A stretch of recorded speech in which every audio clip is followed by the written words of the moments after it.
Surat Bestan police station હદ વિસ્તારના સલ્યાનગર industrial વિસ્તારમાં પોલીસને મોટી સફળતા મળી છે.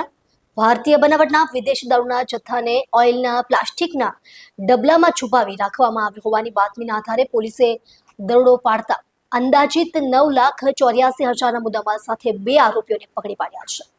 સુરત પોલીસ કમિશનરની મળેલી સૂચના મુજબ પેટ્રોલિંગ દરમિયાન પોલીસના સર્વેલન્સ સ્ટાફના એએસઆઈ સુરેન્દ્રકુમાર અને તેમની ટીમને વિશ્વસનીય બાતમી મળતા સલિયાનગર ઇન્ડસ્ટ્રીયલ વિસ્તારમાં આવેલી શ્રીજી ટ્રેડર્સ નામની દુકાન પર દરોડો પાડવામાં આવ્યો હતો. તપાસ દરમિયાન પોલીસે યુરોમેક્સ પ્રીમિયમ લોંગ લાઈફ કુલ પ્રીમેક્સ નામના ઓઇલના પ્લાસ્ટિકના ડબ્બામાં છુપાવેલો ભારતીય બનાવટનો વિદેશી દારૂ કુલ 480 બોટલ કિંમત અંદાજે 5,24,000નો જપ્ત કર્યો હતો અને સાથે એક મહિન્દ્રા બોલેરો મેક્સ પિકઅપ, એક ટીવીએસ જ્યુપિટર અને 2 મોબાઈલ ફોન મળી કુલ કિંમત ₹3,84,000નો મુદ્દામાલ જપ્ત કરવામાં આવ્યો હતો. આ કેસમાં પોલીસે શૈલેન્દ્રકુમાર વેદરામસિંહ અને રામકુમાર ઉપાધ્યાયની ધરપકડ કરી છે. બેસ્તાન પોલીસ સ્ટેશનમાં ભારતીય બનાવટના વિદેશી દારૂનો એક ક્વોલિટી કેસ સ્થાનિક પોલીસ સ્ટેશન દ્વારા શોધી નાખવામાં આવેલો છે. આ ગુનાની વિગત એવી છે કે બેસ્તાન પોલીસ સ્ટેશનના સર્વેલન્સ સ્ટાફમાં ફરજ બજાવતા કર્મચારીઓને એમના અંગત બાતમીદારથી માહિતી મળેલી હતી કે બેસ્તાન સલિયાનગર ઇન્ડસ્ટ્રીમાં શ્રીજી ટ્રેડર્સ નામની દુકાનમાં કેટલાક ઈસમો ગેરકાયદેસર રીતે દારૂનો જથ્થો લાવી અને વેચાણ કરે છે. આ બાતમી આધારે ત્યાં રેડ કરવાની હોવાથી બેસ્તાન પોલીસ સ્ટેશનના પોલીસ ઇન્સ્પેક્ટર શ્રી અને સર્વેલન્સનો સ્ટાફ બાતમીવાળી જગ્યાએ જઈ અને રેડ કરતા એ શ્રીજી ટ્રેડર્સની દુકાનમાં 2 ઈસમો મળી આવેલા હતા અને ભારતીય બનાવટનો વિદેશી દારૂનો જથ્થો પણ મળી આવેલો હતો.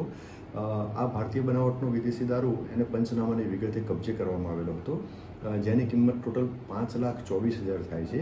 અને તેની સાથે આ ભારતીય બનાવટનો વિદેશી દારૂ જે વહન જે કરેલો હતો એમાં જે ઉપયોગમાં લેવાયેલી હતી મહિન્દ્રા બોલેરો પિકઅપ વાહન, જેની કિંમત 4 લાખ, અને એક ટીવીએસ જ્યુપિટર મોપેડ જેની કિંમત 50,000 અને 2 મોબાઈલ ફોન 10,000 એમ મળી અને કુલ 9,84,000નો મુદ્દામાલ તપાસ અર્થે કબજે કરવામાં આવેલો હતો. આ ગુનામાં જે સંડોવાયેલ 2 આરોપી જે છે, એક શૈલેન્દ્રકુમાર વેદરામસિંહ જાતે સિંહ અને એક રામકુમાર રામરાજ ઉપાધ્યાય, આ બંને આરોપીઓની પણ ગુનાવાળી જગ્યાએ હાજરી જણાઈ આવતા અને સંડોવણી જણાઈ આવતા તેમની પણ ગુનાની તપાસના કામે ધરપકડ કરવામાં આવેલી હતી. અને જે ભારતીય બનાવટનો વિદેશી દારૂ હતો એ અલગ અલગ બ્રાન્ડનો હતો અને એને એક યુરોમેક્સ પ્રીમિયમ લોંગ લાઈફ કુલન્ટ પ્રીમેક્સ એ ઓઇલના પ્લાસ્ટિકના ડબ્બામાં એને ભરવામાં આવેલો હતો.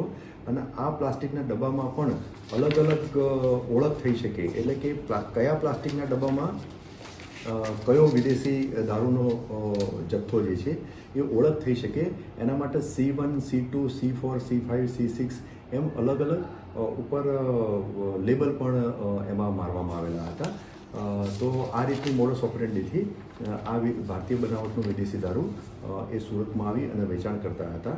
બંને આરોપીઓની પૂછપરછમાં અને તપાસ દરમિયાન જે પુરાવા એકત્રિત કરવામાં આવેલા છે એમાં એવું ડિસ્ક્લોઝ થયેલું છે કે આ વિદેશી દારૂનો જથ્થો હતો એ તારાપુર બોઈસરથી ત્યાંથી આ વાહનમાં ભરી અને આપવામાં આવેલો હતો અને આ જે આરોપીઓ હતા એમને સુરત લઈ આવેલા હતા. ગુનાની તપાસ હાલમાં